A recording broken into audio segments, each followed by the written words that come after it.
నమస్కారం. సామాన్యుడు న్యూస్ కి స్వాగతం. సత్యం, మంచి వ్యక్తిత్వం, శాంతి, ప్రేమ వంటివి పాటించాలని సత్యసాయి బాబా నిరంతరం బోధించేవారని, లోక కళ్యాణం కోసం బాబా పనిచేశారని రాష్ట్రపతి ద్రౌపది ముర్ము అన్నారు. సత్యసాయి సెంట్రల్ ట్రస్ట్ జాతి నిర్మాణం కోసం పనిచేస్తుందని తెలిపారు. పుట్టపర్తిలో జరుగుతున్న సత్యసాయి బాబా శత జయంతి ఉత్సవాలకు ఆమె హాజరయ్యారు. అంతకుముందు పుట్టపర్తి విమానాశ్రయానికి చేరుకున్న రాష్ట్రపతికి సీఎం చంద్రబాబు, మంత్రి లోకేష్, అధికారులు స్వాగతం పలికారు. అనంతరం సత్యసాయి బాబా మహా సమాధిని దర్శించుకుని వేడుకల్లో పాల్గొన్నారు. ఈ సందర్భంగా రాష్ట్రపతి ముర్ము మాట్లాడుతూ సత్యసాయి బాబా జయంతి ఉత్సవాల్లో పాల్గొనడం తన మహోద్భాగ్యమని అన్నారు. మానవ సేవే మాధవ సేవ అని బాబా భావించేవారని, సమాజానికి సేవలు అందించిన మహానుభావుల్లో సత్యసాయి బాబా అగ్రభాగాన ఉన్నారన్నారు. చాలా మంది సత్యసాయి భక్తులు దేశ విదేశాల్లో ఉన్న పేదవారికి సేవలు అందిస్తున్నారన్నారు. 1969 నుంచి మహిళల కోసం అనేక సంక్షేమ కార్యక్రమాలు చేపట్టారన్నారు. నేషన్ ఫస్ట్ అనే విధానంలో సత్యసాయి బాబా సేవలు అందించారని, దీన్ని అందరూ పాటించాలన్నారు. బాబా శత జయంతి ఉత్సవాల సందర్భంగా ఆయన స్ఫూర్తితో పనిచేస్తామని సంకల్పం తీసుకోవాలని ద్రౌపది ముర్ము వ్యాఖ్యానించారు.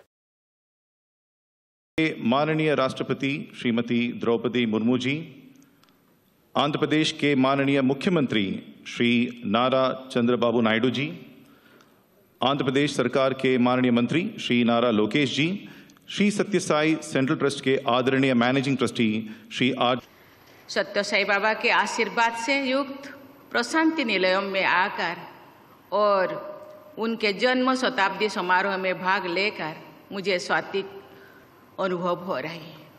मैं बहुत भाग्यशाली हूँ। प्राचीन काल से ही हमारे सत्य संत महात्मा अपने कर्म और वाणी से समाज का मार्गदर्शन करते रहे। श्री सत्यसाई बाबा भी ऐसे ही महान विभूतियों में अपना विशेष स्थान रखते हैं।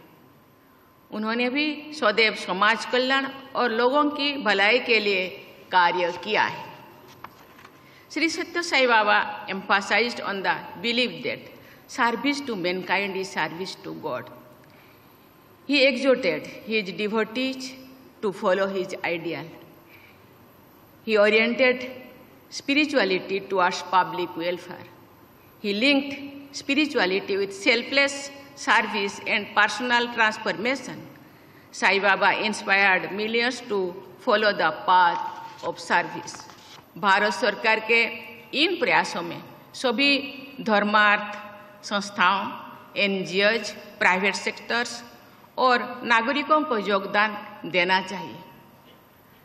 आपका योगदान भारत को 2047 तक एक विकसित राष्ट्र बनाने के हमारे लक्ष्यों को पूरा करने में सहयोग सिद्ध होगा। సత్యసాయి సూత్రాలు పాటిస్తే ప్రపంచం శాంతిగా ఉంటుందని సీఎం చంద్రబాబు వ్యాఖ్యానించారు.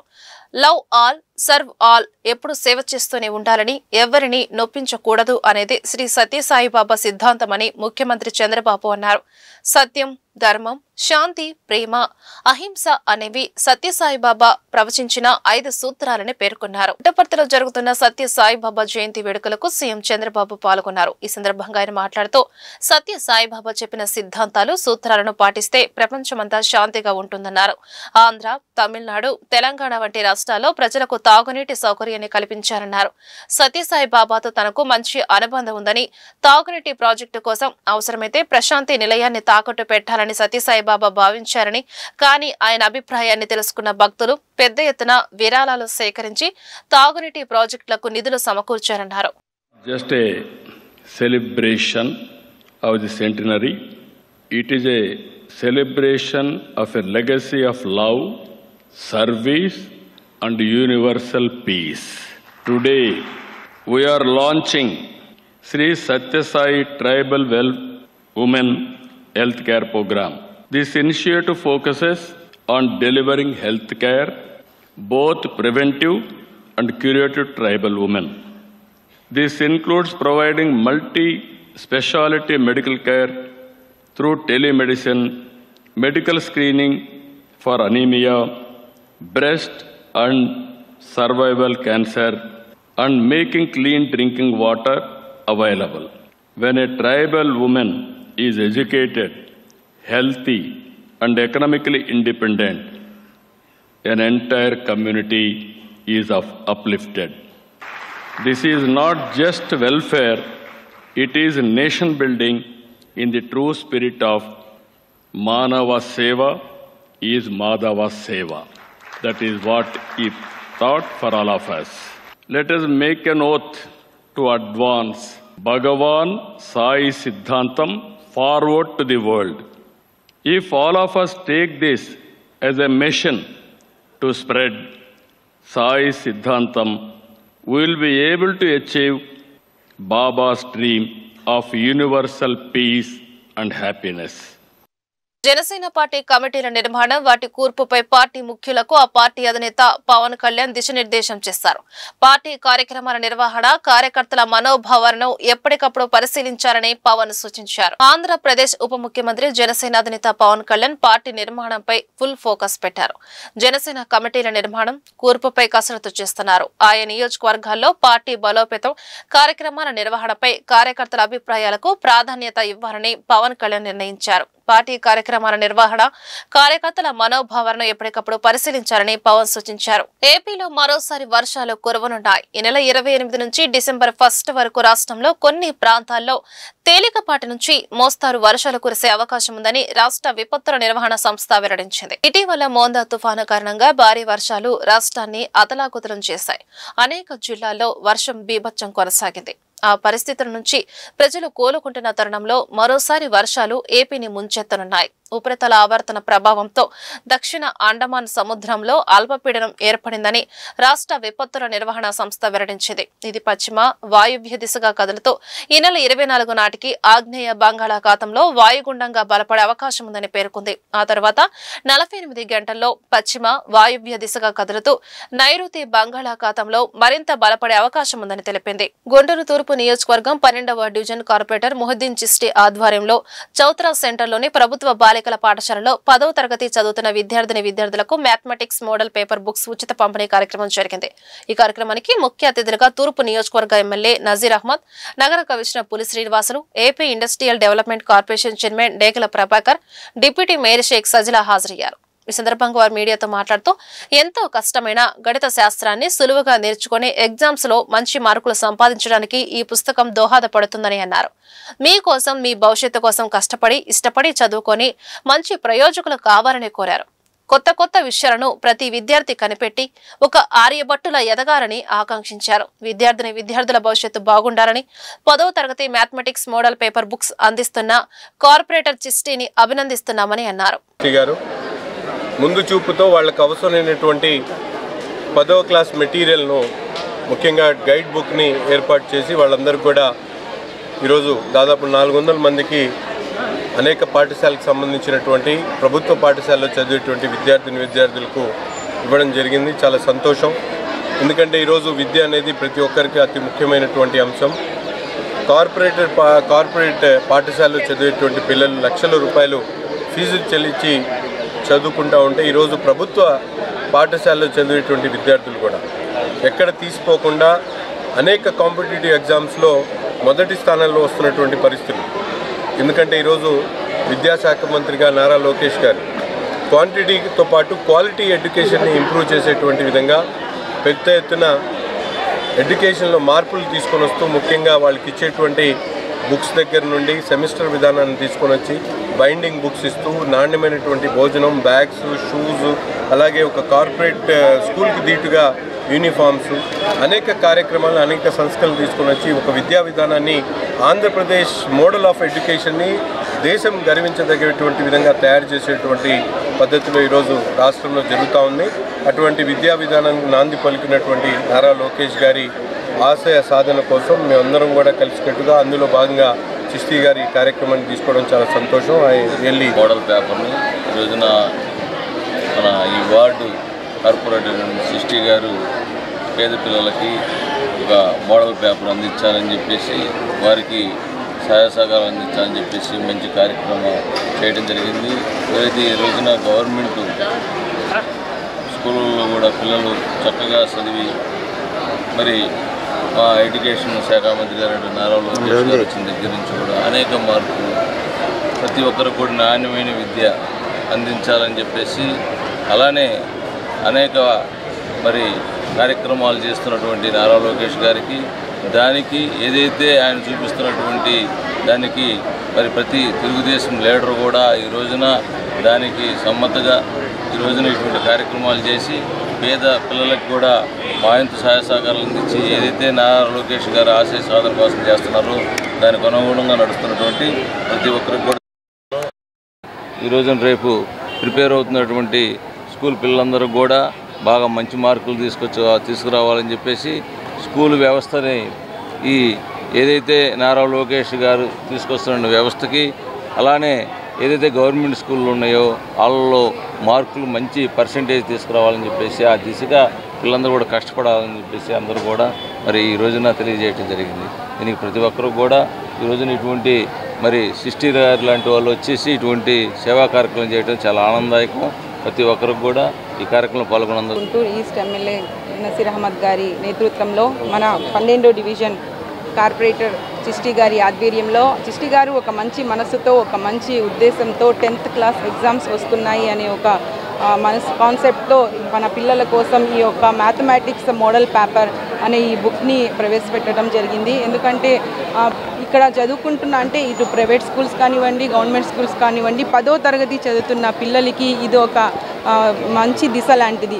వీళ్ళకి పునాది కూడా ఈ ఒక 10th క్లాస్ అనేది ఒక వాళ్ళకు ఒక ప్రోత్సాహం ఇచ్చి మోటివేషన్ ఇచ్చి మేము ఇక్కడ వచ్చిన ప్రజాప్రతినిధులు కూటమి నాయకులందరం కూడా పిల్లలకి మంచి మెసేజ్ని ఇవ్వటం జరిగింది. ఎందుకంటే భవిష్యత్తులో కూడా రాణించాలన్న చదువే ముఖ్యం అనేది పిల్లలకి మేము చెప్పడం జరిగింది. డిసిప్లిన్ అనేది చాలా అవసరం, క్రమశిక్షణ చాలా అవసరం. మనం విజయం సాధించాలంటే ఒక పట్టుదలతో ప్రతి ఒక్క ఎడ్యుకేషన్లో ఉన్న పిల్లలందరూ కూడా బాగా ముందుకెళ్ళాలి అనే ఒక కాన్సెప్ట్తో మేము వెళ్ళటం కూడా జరుగుతుంది. మరీ ముఖ్యంగా ఎందుకంటే ఇక్కడ వచ్చిన పిల్లలందరికీ కూడా మేమందరం కూడా ఇటు గౌరవనీయులు ముఖ్యమంత్రి వర్యులు నారా చంద్రబాబు నాయుడు గారు మరియు విద్యాశాఖ మంత్రి వర్యులు లోకేష్ అన్న గారి అడుగు జాడల్లో నడుస్తున్నాము. చిష్టి గారు కానివ్వండి ఇటు మేము కానివ్వండి ఆయన ఎలాగైతే ఇటు విద్యకి ప్రాధాన్యత ఇచ్చి ఆంధ్ర ఎడ్యుకేషన్ ఆఫ్ మోడల్ అని ఎలా స్థాపించారో be the people of India అంటే ఒక రాజ్యాంగం పిల్లలకు.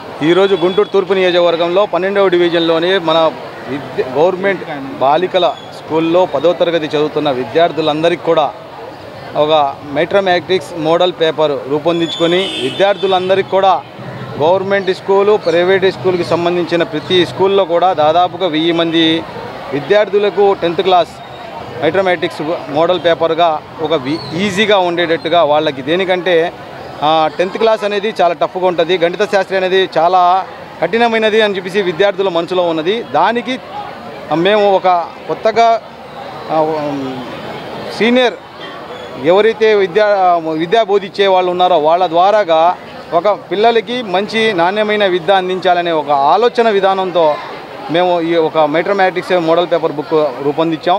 వాళ్ళకి చాలా ఈజీగా ఉండేటట్టుగా 10th క్లాస్ పిల్లలకి దేనికంటే వాళ్ళ దిశ మార్చే అవకాశం మన రాష్ట్ర ప్రభుత్వం కల్పిస్తుంది. కాబట్టి ప్రతి ఒక్కరు కూడా రాష్ట్ర ప్రభుత్వం మన నారా చంద్రబాబు నాయుడు గారు అలాగే తండ్రికి తగ్గట్టుగా తనయుడు మన నారా లోకేష్ గారు విద్యాశాఖ మంత్రిగా ప్రతి స్కూల్లో ఆంధ్రప్రదేశ్కి సంబంధించిన ప్రతి స్కూల్లో కూడా విద్యార్థులందరూ కూడా మంచి ఉన్నత విద్య అందించి నాణ్యమైన విద్య అందించి వాళ్ళకి సహాయ సహకారాలు అందిస్తున్న దాంట్లో మేము కొంత భాగం పంచుకోవాలని చెప్పేసి మన తూర్పు నియోజకవర్గంలో దాదాపుగా 1000 మంది స్టూడెంట్స్కి ఈ మోడల్ పేపర్ బుక్ అందించడం జరుగుతుంది.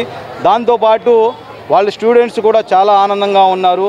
దేనికంటే వాళ్ళకి వాళ్ళ పేరెంట్స్ ఆశయాలను అలాగే విద్య బోధించే విద్యార్థులు వాళ్ళు విద్యను బోధించే ఎవరైతే మన టీచర్స్ వాళ్ళందరూ ఉంటారో వాళ్ళ ఆశయాలకు అలాగే రాష్ట్ర ప్రభుత్వం తోడ్పడుతున్న సహాయ సహకారాలతో పూర్తి స్థాయిలో వాళ్ళు కూడా మంచి నాణ్యమైన విద్య చదువుకొని వాళ్ళు రానున్న రోజుల్లో మంచి భవిష్యత్తు.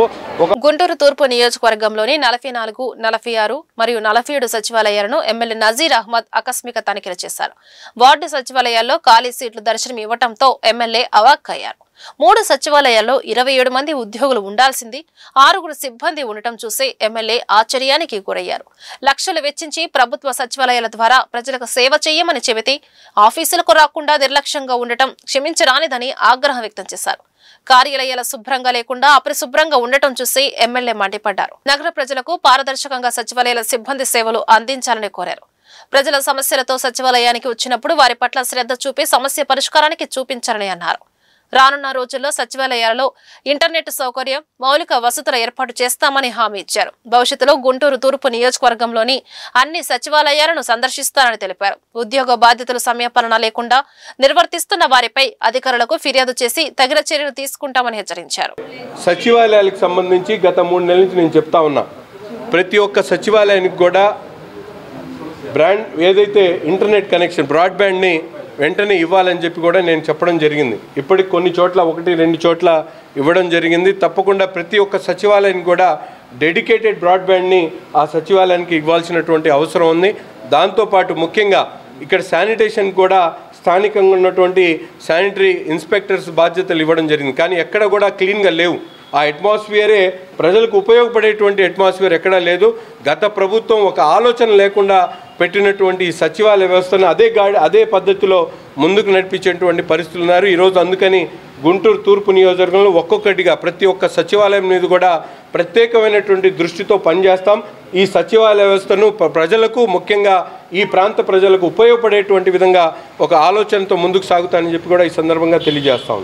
గుంటూరు ఛానల్ విస్తరణ, ఆధునీకరణ, అలాగే ఐసిడిఎస్ శాఖ అభివృద్ధి అంశాలపై కలెక్టరేట్లోని సమావేశపు హాల్లో గ్రామీణ అభివృద్ధి, కమ్యూనికేషన్ శాఖ కేంద్ర సహాయ మంత్రి డాక్టర్ పెమ్మసాని చంద్రశేఖర్ సమీక్ష సమావేశాన్ని శనివారం నిర్వహించారు. ఈ సమావేశంలో ఎమ్మెల్యేలు B Ramanjaneyulu, Galla Madhavi, collector Tamim Ansariya, joint collector Srinivasa Rao, DCMS chairman ఓటర్ Anabari Babu, revenue, irrigation, ICDS తదితర సంబంధిత శాఖ అధికారులతో పాల్గొన్నారు. ఈ సందర్భంగా వారు మీడియాతో మాట్లాడుతూ గుంటూరు ఛానల్ విస్తరణ, ఐసిడిఎస్ శాఖ పనితీరుపై సమీక్ష నిర్వహించామని చెప్పారు. గుంటూరు ఛానల్ విస్తరణ అంశంలో నష్టపరిహారం కింద 7 గ్రామాలకు చెందిన భూ సేకరణకు సంబంధించిన నష్టపరిహారాన్ని రైతులకు అందజేయడంపై అధికారులకు స్పష్టమైన సూచనలు అందజేశామని తెలిపారు. మిగిలిన 4 గ్రామాలకు సంబంధించిన భూసేకరణ కూడా త్వరగా పూర్తి చేయాలని తెలియజేశామన్నారు. ఈ 4 గ్రామాలకు సంబంధించిన భూసేకరణ ఇబ్బందులు ఎక్కడైతే ఉన్నాయో ఎమ్మెల్యే దగ్గరుండి పరిష్కరిస్తామని అధికారులతో కోఆర్డినేట్ చేసుకుంటారని తెలిపారు. గుంటూరు ఛానల్ ఎక్స్టెన్షన్లో 7 విలేజెస్కి ల్యాండ్ ఎక్విజిషన్ అంతా దాదాపుగా అయిపోవచ్చింది. డిసెంబర్ 31కి అవి కంప్లీట్ చేయాలని. ఇవి కాకుండా ఈ డిసెంబర్ 31కి ఈ 7 విలేజెస్ కనుక కంప్లీట్గా పేమెంట్స్ కనుక ఫార్మర్స్కి వెళ్ళి వస్తే జనవరి 1-2 వీక్లో యాక్చువల్గా గుంటూరు ఛానల్ కార్యక్రమం అంటే ఫౌండేషన్ పెట్టుకోవాలనేది జనవరి మంత్లో. ఇవి కాకుండా తర్వాత ఇంకొక 4 విలేజెస్కి డిసెంబర్ 21 కల్లా ఎల్పీ స్కెడ్యూల్స్ ఇచ్చి మార్చి 31కి ఆ 4 విలేజెస్ కూడా ల్యాండ్ ఎక్విజిషన్ చేయాలి. ఇవి కాకుండా ఓవరాల్గా డిజైన్స్, సైట్ సర్వేస్ ఇవన్నీ మెగా వాళ్ళు చేస్తూ ఉన్నారు. ఈ ప్రాజెక్టు వాళ్ళంతా కూడా 31 మార్చి 2026కి మిగిలిన డిజైన్స్ అన్నీ కూడా ఇస్తున్నారు. అంటే ఈ ఛానల్ ఎక్స్టెన్షన్కి ఈ సబ్సిడరీ కెనాల్స్ ఏమైనా ఉన్నాయో వాటికి కావాల్సిన ల్యాండ్ ఎక్విజిషను, వాటి డిజైన్స్ కూడా అప్పుడు ఏమవుతుందంటే మనకు టోటల్ ప్రాజెక్టు ఒక ఐడియా వస్తుంది. గుంటూరు ఛానల్ అదొకటి తీసుకున్నాం రామాంజనేయులు గారు మేము. అదేవిధంగా ఈ 4 విలేజెస్లో ఎక్కడైతే ల్యాండ్ ఎక్విజిషన్ కాస్ట్ ఇష్యూస్ ఉన్నాయో అవి ఎమ్మెల్యే గారు ఇంకోసారి కోఆర్డినేట్ చేసి అవి కూడా ఫాస్ట్గా అయ్యే విధంగా చేస్తూ ఉన్నారు.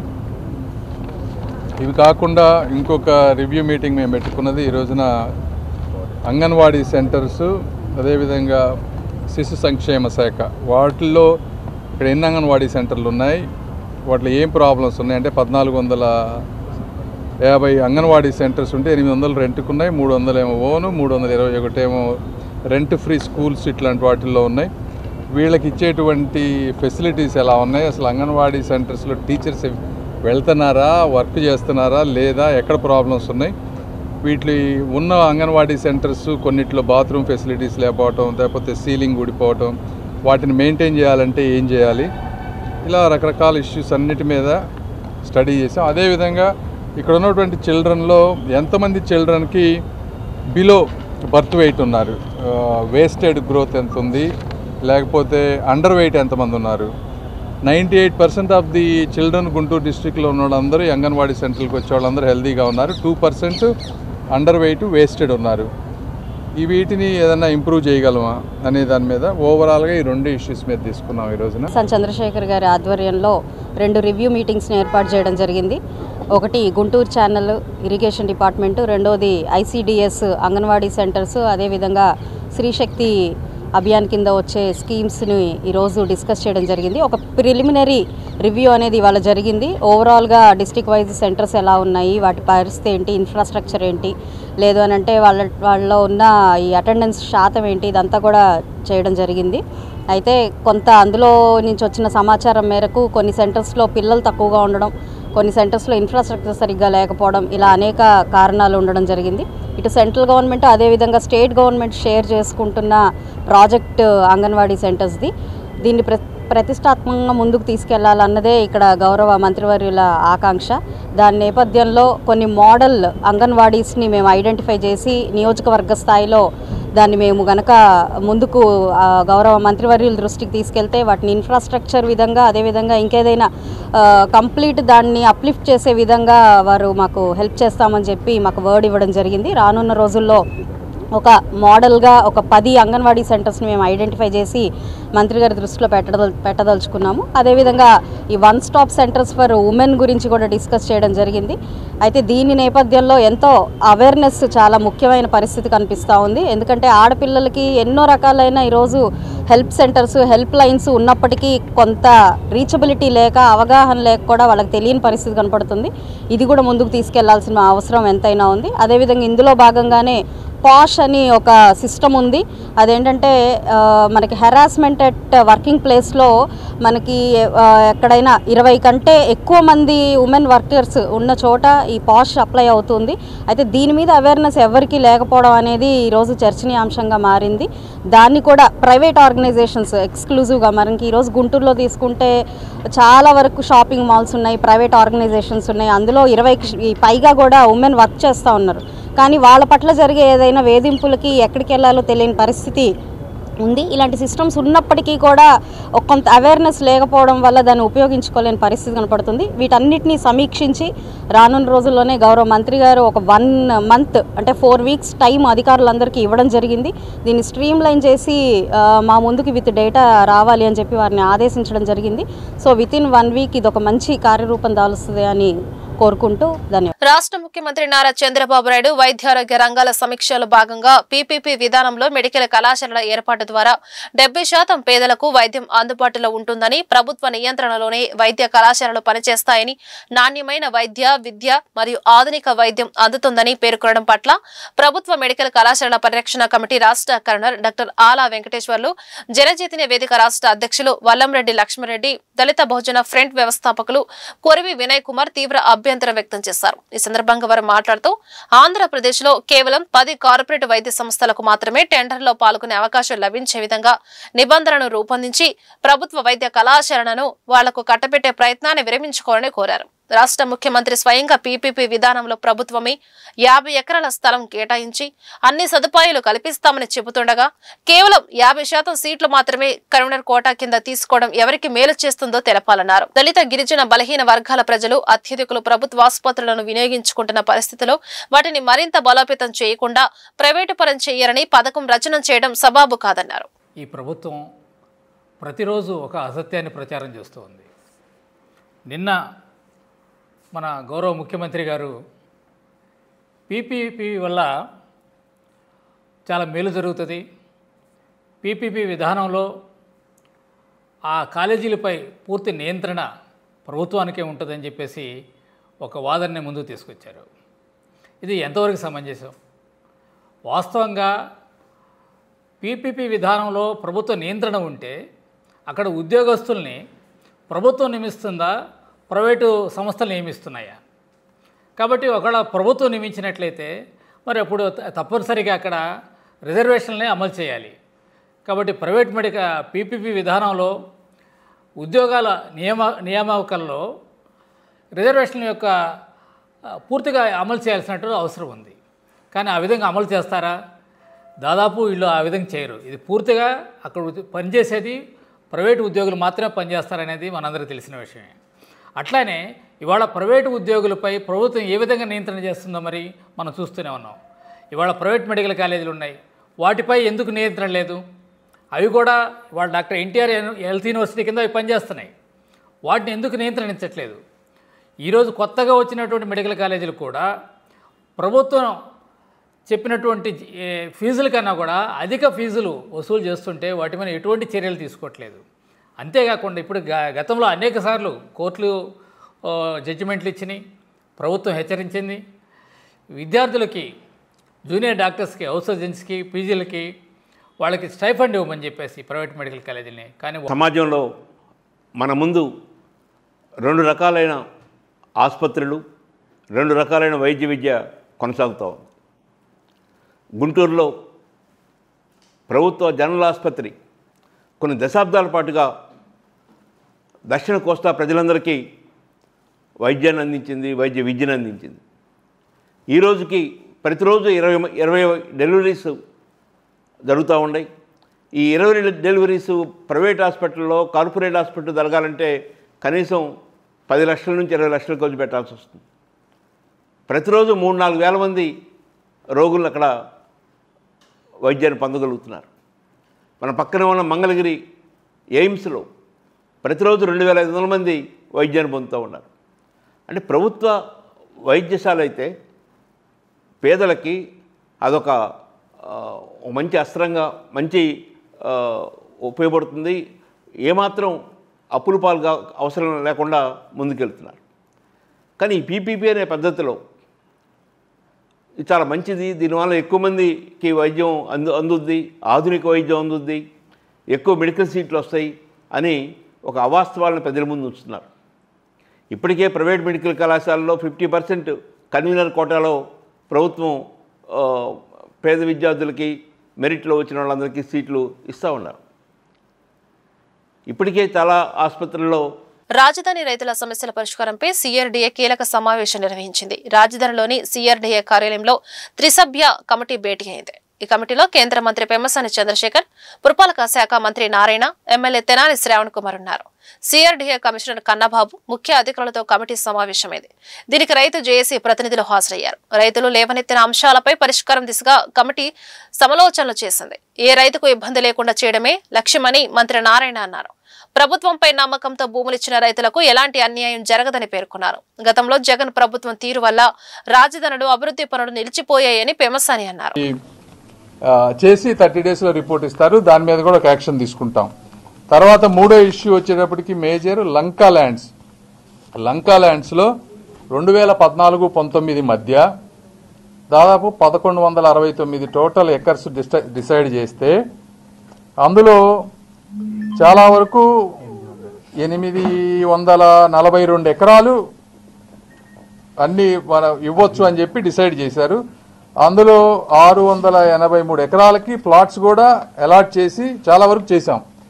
అయితే ఏమైందంటే మిగిలినవి చేయలేకపోవడానికి కారణం ఏంటంటే జగన్మోహన్ రెడ్డి గారు వచ్చిన తర్వాత ఈ లంకా ల్యాండ్స్లో ఉన్నటువంటి ఎన్జిటి కేసులు పెట్టి ఇవన్నీ చేయడం వల్ల కోర్టులో కేసు ఉంది. ఇప్పుడు ఈ కోర్టు కేసు దాదాపు రేపు ఫిబ్రవరిలో సాల్వ్ అవుతుందని చెప్తా ఉన్నారు. అయితే ఈ లంకా ల్యాండ్స్లో ఉన్నటన్నిటికి కూడా లంకా ల్యాండ్స్లో ఉన్నటువంటి ల్యాండ్స్ డెవలప్మెంట్కు పనికిరావు.